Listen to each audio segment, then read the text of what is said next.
So if you haven't actually watched it, I really encourage you to. But it's the Tony Robbins and Alex Hormozi video, right? And it is a must see.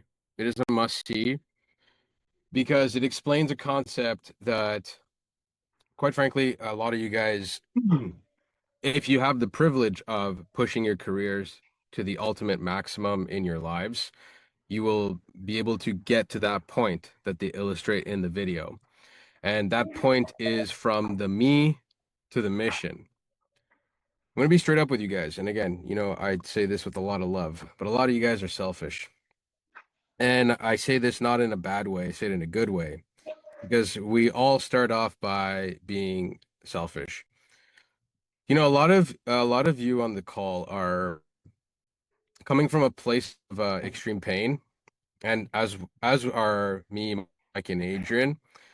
And truth be told, great builders tend to originate their building process through suffering and through their own hardship.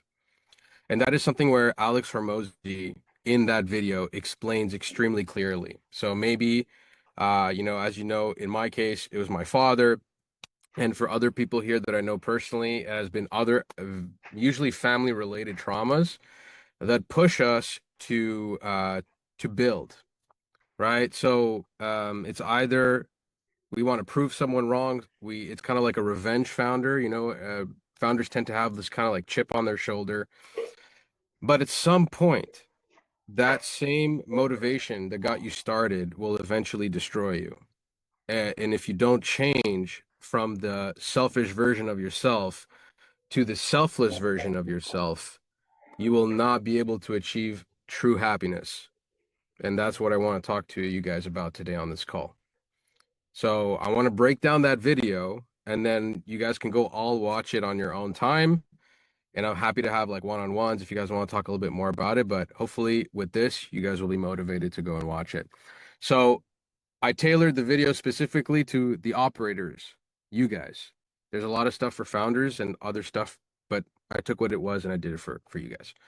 So going from me, going to the mission. Who says it? Yeah. Well, shout out to Victor for helping me make these slides. And shout out for Claude for doing the first draft. So Yeah, there me you and go. Yeah. Anna were doing the homework like 30 minutes ago. Sorry. Yeah, I got these slides 2 minutes, like, yeah, 3 minutes ago. So I haven't actually gone through them myself. So hopefully it's good. So from me to mission, okay? There's two skills. There's the science of achievement and the art of fulfillment. A lot of us right now, including myself, including Adrian, are in the science of achievement. We are looking at an obligation, right? You show up to work because you have to. You have to pay your bills, you have to feed your family. And a lot of us on this team are still in that phase and have been for many years. However, there have been a few of you that I've had the privilege to work closely with who I have seen. I mean, we all have a predisposition for it, but who have grown into the I get to. I get to come into work and solve problems. I get to work with amazing people. I get to work with a boss that I semi despise. I get to work with clients that are, you know, kind of nice or, that trust me and believe in me, right? Exactly. So, it's a lot of push and pull, right? So again, we are in the push phase and we're all very young and we all have still a lot to achieve. However, there will be a time where you will have to transition to the pulling. And the sooner that you do it, the better it'll be. And you may look at the video and you may look at Alex and say, oh man, Hormozi has already achieved the biggest thing in life, $100 million, Guinness Book of Records. And the video goes deeper into things like people who walked on the moon.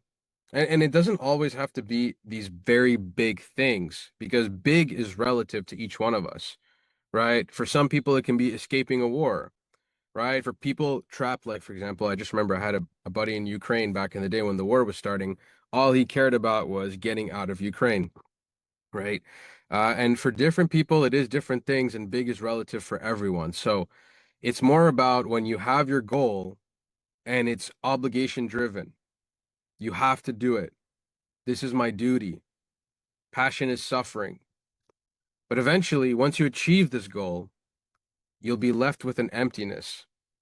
And that's when you have to transition to, I get to do this, right? I get to work with 40 people from different countries that work extremely hard and believe in this company. And why does this matter in the agency? Okay. So this is a team sport. I know that a lot of you guys are very good at your crafts. And so is like, I take Adrian a lot. I'm going to take Adrian a lot as an example, but Adrian is amazing at his craft, right? But we wouldn't be able to move as fast or as quick without the amazing team in every single one of you guys in every department, the video, the web, the copy, the strategy. And I do feel like sometimes I see some of you guys forget that. And that at the end of the day, if the team wins, we all win individually. And that what makes this agency great, and I'm thinking mainly from a media buying perspective right now, is that on a lot of other environments, some of them are still operating by an old rule that you're just doing the media buying. But here we have the privilege. We get to push our media buying skills to the absolute limit. Why? Because you have an arsenal behind you. You have a team that can create the videos, do the landing page, craft the emails, and it is a privilege to be able to have these tools and push your absolute best and get the best result for the client and for yourself and see what am I truly capable of as a media buyer, not just, oh, I'm just media buying for these and I'm just going to take these videos and launch them and that's going to be it, right? Because in other environments, there wouldn't be such an opportunity, right? And when we operate with this kind of scarcity mindset where it's like, I have to do the media buying, I have to launch these videos, I have to launch these pages, it creates chaos and chaos costs account for the agency. Okay. So in every one of us, there is this kind of map, all right, where most of us start with a survival mode. Okay. I don't have a job. I need a job. I can't pay my bills. All right. I have two kids. I need to feed them. I have a wife that wants to do certain things. And then a lot of us move up to status. I'm the best. I want to prove myself. I know the strategies. I'm the leader in this position, therefore people have to listen to me. That kind of lingo is still present in this agency, right? But when we move past this, it becomes, I have this amazing team. Now I get to master my own skill. I get to push my own boundary. And then from there, it becomes, I know what I'm capable of. I have the skill. How can I own the process? How can I solve the environment in which I'm in? And I hope, as some of you, I'm reading these, you know where you are, because I think of every single one of you, and I can literally plot your faces on this diagram.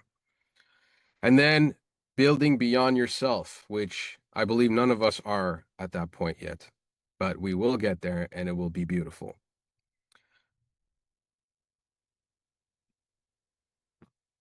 Right. So again, I'll just go through these quick. I need money. I need stability. I need a visa. I need safety. It's a short-term horizon and it creates defensive decisions. Stage two is pay me more, give me a title, give me recognition. I'm keeping a score. I'm better than the other person. We increase the blame, the ownership decreases. Three is the scorecard, right? Client outcomes, operational reliability, personal growth. Okay. And that, when you reach the third stage, it's the turning point. Okay. I'm a master of my craft. How do I become undeniable? And the quality needs to be there because my hand touched it, right? I was here, and therefore, if I was here, it's going to be the best output possible. Okay. So again, you are the apprentice, you become the journeyman, and then you become the master, right? And when you become the master, it becomes that you do it for the love of the game. And then fourth is ownership. What does it look like? This is not my job. That dies here. And to be fair, only a few of you still have the audacity to tell me this. So we're making progress. You see the system as a whole. It's not just your tasks. It's not just your pay. It's about what are these client accounts and how can I contribute to the growth and how can I win through that growth, right? You prevent the fires instead of reporting them. Again, and then, if you guys love history, the Romans were great at this. And then stewardship. You build leaders, you build people under you. So if you're at the head of your unit and you are not spending time teaching people that are under you, right? Building the leaders in them. I'm gonna be honest, some of you guys have been here for like over a year, and a lot of you are in leadership positions or have been in a unit for a very long time and still operate the same way as what we started with a year ago, yet demand more from the agency. It just doesn't math. Okay. So if you're a leader, you got to train the people under you. You have to elevate them. You have to show them a path forward and how to be better. Okay. And how do you do that? It means establishing a insane goal, right? And insane, again, is relative, right? So, like for Alex or for Tony Robbins, it was about feeding a billion people, right? A billion people that had no food. For you, it can be about cutting process time by 50%, right? It doesn't have to be as boring as that. You can spin it, but it has to be something that is ambitious for you in the environment that you're in. Okay. So where do people get stuck? In the survival trap, if you stay there, you become resentful of your environment and of the people around you. Uh, Management is this way, or the clients suck. It's everyone else's fault but our own. And then if you're in the status trap, you're entitled, you're ungrateful. And if you're in the skill trap, it is my way or the highway. No one else on this team can tell me how I do it because of my own background and my experience. These are the rules that I grew up with. They cannot be broken. Truthfully, like I'm running a 5-minute lead form ad that is crushing anything that this agency has ever put. It breaks every single rule in the book, right? So if we would stay within the confines of what we know and what we think is right, we stay trapped at that level.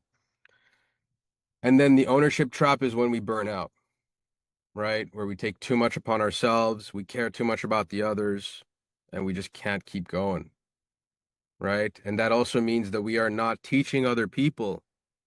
A lot of you guys are in management positions, but you're not teaching people under you. How many of you have told me, it's better if I do it myself, it'll be faster? I can think of 3 people. Starts with A, starts with Z, starts with G.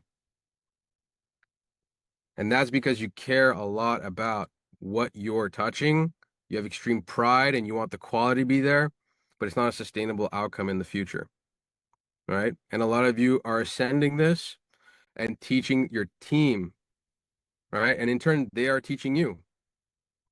And you're ascending to the steward level, where again, your job becomes establishing big goals for your team so that there can be a push to be greater. So here's what Tony says in the video. And again, one of the main messages in that video is that the language that you use is your reality. So if you say suffer with purpose, you will suffer. If you say I have to, you will have to. Okay. If you say duty, it will be a burden. If you say stress, you will be stressed. And if you say they screwed me, you will be screwed. Okay. So shift this to I get to. Instead of duty, it's an opportunity. Instead of stressed, it is load. When you go to the gym, you don't put stress on your legs, you put load, you put weight. And then if they screwed me and it's what did I own? How could I have been better in this situation? What parts of the responsibility should I take? পিছন থেকে যাও গা সব।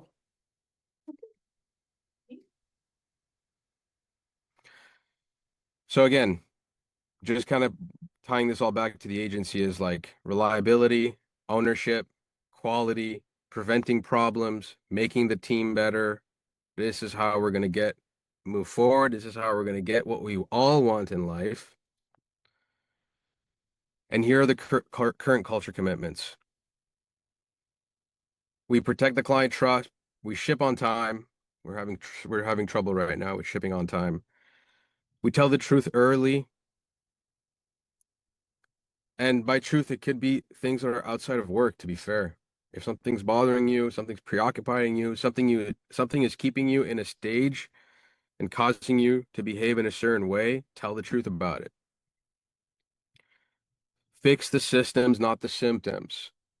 If an offer keeps changing every single month for a client, don't just keep reacting to it. Fix how you're doing it. Fix your ClickUp, fix your table, fix your planning, right?